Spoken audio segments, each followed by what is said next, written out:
سورہ رحمان کو زینت القرآن کہا گیا ہے۔ پورے قرآن کی یہ زینت ہے۔ تمام سورتوں میں اس سورہ کی جو زینت ہے وہ اپنی جگہ پر ہے۔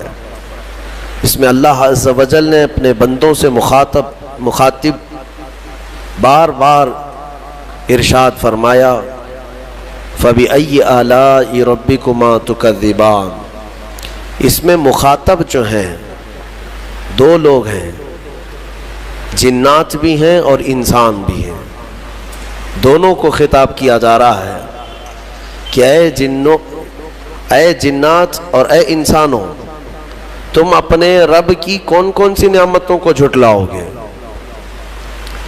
اس آیت کو 30 سے زیادہ مرتبہ دہرایا گیا سورہ رحمان میں۔ میرے عزیزوں، میرے آقا صلی اللہ تعالیٰ علیہ وسلم ارشاد فرماتے ہیں اپنے صحابہ سے کہ میں نے یہ سورہ جنات کے سامنے تلاوت کی تو وہ سن کر کے تم سے بہتر جواب دیتے تھے، یعنی رو پڑتے تھے اور ہر آیت پر یہ کہتے کہ اے اللہ ہم تیری کسی نعمت کو نہیں جھٹلاتے، ناشکری نہیں کرتے۔ میرے عزیزوں، اللہ تبارک و تعالیٰ اپنے بندوں سے جو سب سے زیادہ پسند فرماتا ہے جو چیز، وہ شکر ہے۔ اور شیطان اگر سب سے زیادہ کسی چیز سے تمہیں دور کرتا ہے تو اللہ کے شکر سے ہی، کیونکہ اس نے چیلنج کیا ہے اللہ تعالیٰ کی بارگاہ میں۔ آیت کا حصہ میں آپ کے سامنے عرض کرتا ہوں۔ اللہ تبارک و تعالیٰ سے اس نے کہا لَأَقْعُدَنَّ لَهُمْ صِرَاطَكَ الْمُسْتَقِيمَ ثُمَّ لَآتِيَنَّهُمْ مِنْ بَيْنِ أَيْدِيهِمْ وَمِنْ خَلْفِهِمْ وَعَنْ أَيْمَانِهِمْ وَعَنْ شَمَائِلِهِمْ وَلَا تَجِدُ أَكْثَرَهُمْ شَاكِرِينَ۔ اللہ تعالیٰ سے چیلنج کرتے ہوئے کہتا ہے شیطان کہ مولا تیرے راستے پر میں بیٹھ جاؤں گا، سیدھے راستے پر، جو بھی اس پر چلے گا سیدھے راستے پر، میں کبھی اس کے دائیں جانب سے، کبھی بائیں، کبھی سامنے سے، کبھی پیچھے سے آ کر اسے ایسا ورغلاؤں گا کہ اے رب تو اپنے بندوں میں شکر کرنے والے نہیں پائے گا۔ شیطان بھی کس چیز کی وہ کر رہا ہے چیلنج میں؟ شکر کرنے والے نہیں پائے گا مولا تو۔ اور اللہ نے قرآن میں فرمایا وَقَلِيلٌ مِّنْ عِبَادِيَ الشَّكُورُ، میرے بندوں میں شکر کرنے والے بہت کم ہیں، بہت کم ہیں۔ اب جب رحمان فرما رہا ہے تو پھر یہ جو انسانوں کی تعداد ہے، کوانٹیٹی ہے، اس میں اگر پرسنٹیج نکالا جائے تو وہ انگلیوں میں گنے جاتے ہیں جو شکر کرنے والے لوگ۔ شکر اس کی اللہ تبارک و تعالیٰ نے فرمایا تم اگر شکر کرو گے لَإِن شَكَرْتُمْ لَأَزِيدَنَّكُمْ، میں زیادہ دوں گا، وَلَإِن كَفَرْتُمْ إِنَّ عَذَابِي لَشَدِيدٌ، اور اگر تم ناشکری کرتے ہو میری نعمتوں کی تو پھر سمجھ لو کہ میرا عذاب بہت ہی سخت ہے۔ اللہ عز و جل اس چیز کو سخت ناپسند کرتا ہے کہ اس کی نعمتوں کا کوئی ناشکری کرے۔ السلام علیکم ورحمۃ اللہ وبرکاتہ۔ میرے پیارے ناظرین دوستو، کیا آپ لوگ بھی اپنے گھر میں پریشان ہیں تو سورہ رحمان کی پڑھنے کی فضیلت اتنی بڑی ہے کہ اگر آپ اس سورہ رحمان کو پڑھتے ہیں نا تو آپ کے گھر میں جتنے پریشانیاں ہیں، جتنے مصیبت ہے، سب ختم ہو جائے گی۔ لیکن آپ سب سے پہلے ایک مرتبہ مفتی سلمان اظہری صاحب کے بیانات کو سماعت کر لیں۔ اللہ عز و جل اس چیز کو سخت ناپسند کرتا ہے کہ اس کی نعمتوں کا کوئی ناشکری کرے۔ اسی لیے میرے عزیزو، اللہ کے حبیب صلی اللہ تعالیٰ علیہ وسلم جب دعا کرتے تھے تو یوں یہ عرض کرتے تھے کہ مولا تو اپنے شکر گزار بندوں میں میرا شمار فرما۔ سمجھ رہے آپ؟ صبر آسان ہے اور شکر مشکل ہے، صوفیہ نے فرمایا۔ حالانکہ شکر میں کیا کرنا کیا ہے؟ صبر دیکھا جائے تو کٹھن ہوتا ہے، برداشت کرنا ہوتا ہے، مصیبت آئی خاموش رہنا ہے، کسی چیز کی کمی ہو گئی خاموش رہنا ہے، یہی تو صبر ہے۔ گناہ کی خواہش ہوئی لیکن نہیں کیا، یہی صبر ہے۔ صبر دیکھا جائے تو مشکل ہے، لیکن صوفیہ کرام فرماتے ہیں صبر سے زیادہ مشکل شکر ہے۔ شکر ہے وہ کیسے؟ کہا کہ اس لیے کہ جب خوشیاں آتی ہیں تو عام طور پر انسان ہر چیز بھول جاتا ہے، اسے یاد ہی نہیں رہتا کہ دینے والے کا مجھے شکر بجا لانا چاہیے، وہ بھول جاتا ہے۔ یہی تو ہم نے دیکھا ہے۔ آپ تھوڑا سا تجزیہ کر کے دیکھ لیں اپنی زندگی میں، تھوڑا غور و فکر کر کے دیکھ لیں۔ ہمارے گھروں میں بھی جو کچھ بھی ایکٹیویٹیز ہوتی ہیں، جو معمولات چلتے ہیں، اگر گھر کے اندر کوئی مصیبت آئی تو آپ فاتحہ کروائیں گے، قرآن پڑھوائیں گے۔ میت ہو گئی تو کیا کریں گے؟ سب سے پہلے قرآن پڑھواتے ہیں۔ کسی کی بیماری ہو گئی، نزا کا وقت آیا، کسی کو بلایا، قرآن پڑھوا رہے ہیں۔ بہت سخت بیمار ہے، پانی پڑھ کر کے پھکوا رہے۔ یہ ساری مصیبتوں کے وقت آپ قرآن یا عبادت کی طرف جا رہے ہیں، سجدہ کر رہے ہیں۔ لیکن کبھی شادی ہو رہی ہے گھر میں، بچے کا عقیقہ ہو رہا ہے، ولیمہ ہے، منگنی ہے، ان سب مواقع پر جو خوشیوں کے ہیں، کب قرآن خوانی ہوتی ہے؟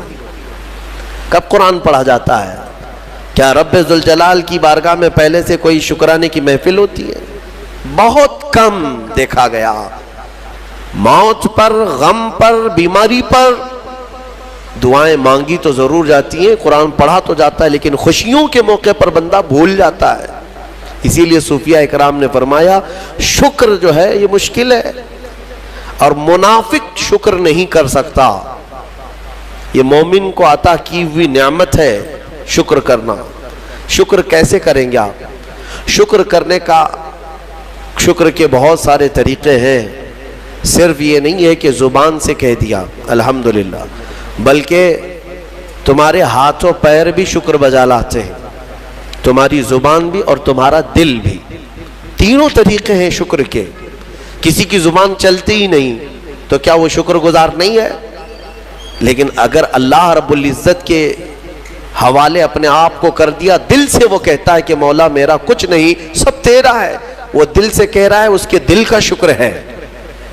وہ ہاتھ اور پیر اگر عبادت کے لیے اٹھاتا ہے تو یہ ہاتھوں اور پیروں کی طرف سے اللہ کا شکر ہے، اور پھر زبان سے اگر کہتا ہے تو یہ زبان کا شکر ہے۔ الحمدللہ۔ اور میرے عزیزو، اللہ تبارک و تعالیٰ کو شکر ہی پسند ہے، اور شکر کا جو سب سے بہترین لفظ ہے وہ کیا ہے؟ شکر کرنے کا اللہ کا سب سے بہترین لفظ کیا ہے؟ الحمدللہ۔ یہی ہے نا؟ آپ کو عادت ڈالی گئی ہے کہ کسی نے بھی اگر آپ سے پوچھا کہ طبیعت کیسی ہے تو آپ کیا کہتے ہیں؟ الحمدللہ۔ چاہے سر درد ہو ہی رہا ہو لیکن آپ کہتے ہیں الحمدللہ۔ یہ شکر کرنے کا سب سے بہترین لفظ کیا ہے؟ الحمدللہ۔ اب میں آپ کو بتاتا ہوں یہ سب سے بہترین لفظ ہے، اسی لیے دیکھو کہ اللہ نے اپنی کتاب، آخری کتاب قرآن بھی اپنے حبیب پر اتارا تو اس کا سب سے پہلا ورڈ کیا رکھا؟ الحمدللہ۔ الحمدللہ سے پورا قرآن شروع ہوا۔ پھر تم اگر مولا کی بارگاہ میں عبادت کے لیے کھڑے ہوئے، نماز کے لیے رکعت باندھے، امام اگر کہیں سے جہر میں شروع کیا تو کہاں سے؟ نماز میں بھی اگر امام قرات شروع کرتا ہے تو کہاں سے شروع کرتا ہے؟ الحمدللہ سے ہی شروع کرے گا۔ میرے عزیزو، اتنا ہی نہیں بلکہ روایتیں ملتی ہیں کہ آدم علیہ السلام کو جب پیدا کیا گیا اور ان کے جسم میں روح ڈالی گئی، آپ کو چھینک آئی، سب سے پہلے آپ کی زبان سے نکلا الحمدللہ۔ اس سے اندازہ کرو کہ میرا مولا شکر پسند کرتا ہے، شکر پسند کرتا ہے۔ اسی لیے 30 سے زیادہ مرتبہ تم سے پوچھ رہا ہے مولا کون کون سی نعمتوں کو جھٹلاؤ گے؟ تم اللہ رب العزت کے آگے سیرنڈر ہو جاؤ، سپرد ہو جاؤ کہ مولا نہیں، میں تیری کسی نعمت کا انکار نہیں کرتا۔ تمہیں اندازہ بھی نہیں ہے تمہارے پاس نعمتیں کیا کیا مولا نے دیا ہے، تمہیں اندازہ بھی نہیں ہے۔ وَإِن تَعُدُّوا نِعْمَةَ اللَّهِ لَا تُحْصُوهَا۔ اللہ فرماتا ہے اگر تم گننا چاہو گے اللہ کی نعمتیں، ہرگز گن نہیں سکو گے۔ کیسے گنیں گے؟ ایک بزرگ نے لکھا ہے کہ اگر کوئی طے کر لیا، توجہ چاہتا ہوں، شیخ سعدی رحمت اللہ علیہ کے حوالے سے یہ بات ملتی ہے، کسی نے طے کر لیا کہ میں اللہ کی ساری نعمتوں کا شکر بجا لاؤں گا، اس نے جو بھی میری نعمتیں دی ہیں سب نعمتوں کا میں شکر بجا لاؤں گا. ٹھیک ہے, تمہاری زبان اللہ نے دیا ہے, یہ ایک نعمت ہے. ناک نعمت ہے, کان نعمت ہے, آنکھ نعمت ہے, ہاتھ ہیں, انگلیاں ہیں, پورے جسم میں ایک ایک عضو اللہ کی نعمت ہے.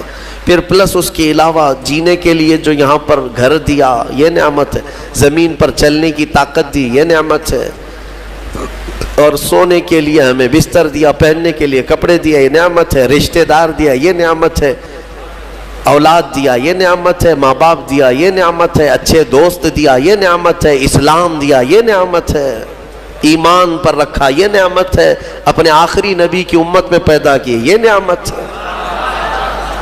یہ ہزاروں نعمتیں ہیں. لیکن اگر تم چلو طے کر لیتے ہو کہ میں اللہ کی ساری نعمتوں کا ایک ہی بات دیگرے شکر بجا لاؤں گا, اے اللہ تو نے مجھے زبان دی الحمدللہ, تو نے مجھے ناک دی الحمدللہ, سب نعمتوں کا شکر کرنے کا اگر کسی نے ارادہ کر لیا تو شیخ سعدی فرماتے ہیں تو پہلے وہ بیٹھ جائے, اس کو اللہ نے جو سانسیں دی ہیں نا یہ سب سے بڑی نعمت ہے. ایک سانس اندر جاتی ہے یہ نعمت, سانس باہر نکلتی ہے یہ نعمت. اگر تم نے سانس لے لیا نکلی نہیں باہر تو ختم ہو گئی تمہاری زندگی, اور سانس نکلی اندر لے نہیں پا رہے ہو یہاں پر بھی زندگی ختم. سانس لینا ایک نعمت, سانس باہر چھوڑنا یہ ایک نعمت. شیخ سعدی فرماتے ہیں اور ہر سانس نہیں ہوتی ہے, پرانی سانس نہیں آئے گی, پھر ہر سانس نہیں ہے, تو ہر سانس کے بدلے ہی تم اگر الحمدللہ کہتے رہ جاؤ گے تو زندگی گزر جائے گی سانسوں کے شکر پر, باقی نعمتیں ویسی ہی. جی ہاں میرے پیارے عزیز دوستو, جیسا کہ ابھی آپ نے مفتی سلمان اظہری صاحب کے بیانات کو سماعت کر لیے تو آپ کو اچھے طریقے سے معلوم چل گیا ہوگا کہ اگر آپ پریشان رہتے ہیں, آپ ہمیشہ مصیبت میں رہتے ہیں, آپ کے گھر میں پریشانی ہے, تو آپ اپنے گھر میں سورہ رحمان کی تلاوت کیجئے فجر بعد, تو انشاءاللہ تعالی آپ کے گھر میں جتنے پریشانیاں ہیں, جتنے مصیبت ہے, جتنی بیماریاں ہیں, سب ختم ہو جائے گا. تو میرے پیارے عزیز دوستو, جیسا کہ آپ نے ہم سے بڑے عالم مفتی سلمان اظہری صاحب کے بیانات کو سماعت کر لیے, تو مجھے تو اس ویڈیو میں کچھ بتانے کی ضرورت نہیں ہے, اس لیے کہ عقل مندوں کے لیے اشارہ کافی ہے. تو آپ نے مفتی سلمان اظہری صاحب کے بیانات کو سماعت کر لیے, تو آپ اپنے گھر میں آج سے ہی شروع کریں سورہ رحمان کی تلاوت, تو انشاءاللہ تعالیٰ آپ کے گھر سے ہر پریشانی ختم ہو جائے گی. میں آپ کا میزبان قاری تسبیح عالم. اگر ویڈیو اچھی لگی ہو تو ویڈیو کو شیئر کر دیں, اور اسی طرح کے جانکاری کے لیے ہمارے چینل کو سبسکرائب کر دیں. السلام علیکم ورحمۃ اللہ وبرکاتہ.